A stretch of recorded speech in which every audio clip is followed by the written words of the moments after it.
أبو جعفر المنصور الخليفة حينما بويع بالخلافة ذهب الناس إليه يهنئونه بإمارة المؤمنين.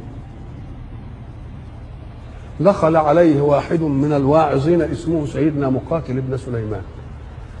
ساعة أبو جعفر ما رآه داخل قال جاء ليعكر علينا صفو يومنا، هيقعد بقى يوعظ ويقول اوعى تعمل واوعى تعمل. فقال ايه، انا هبدأه قبل ما يبدأني عشان يبقى إن زودها ابقى انا اللي ايده واعظ. فقال له عظنا يا مقاتل، عظنا. قال اعظك بما رأيت ام بما سمعت؟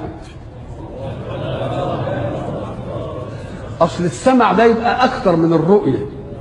الرؤية تبقى محدودة لان رؤيتك قاصرة على ما ادركته جارحتك، لكن السمع مش قصر على ما ادركته جارحتك وعلى جوارح الناس. جالك خبر وده اتكلم وده اتكلم، يبقى كتير ولا لا؟ فبيقول له اوعظك باللي شفته بعيني ولا اللي سمعته؟ يمكن اللي سمعته يبقى فيه كلام كده، انما اللي شفته بعيني. قال بل بما رأيت، بل بما ايه رأيت.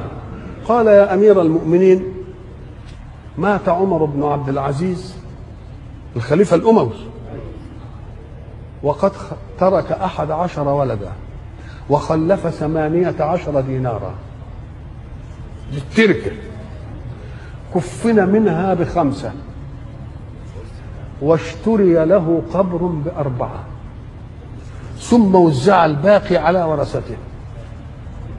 يعني ايه، ال9 دنانير اتوزعوا على ال11.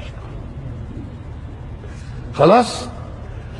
ومات هشام بن عبد الملك الخليفة الأموي فكان نصيب إحدى زوجاته ال4، يعني متجوز ايه؟ نصيب الواحدة منهم 80,000 دينار غير الضياع والقصور.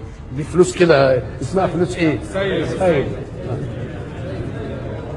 يبقى لما يكون نصيب الواحدة 80,000 اضربهم في كام؟ يبقى 320,000 ودول التم.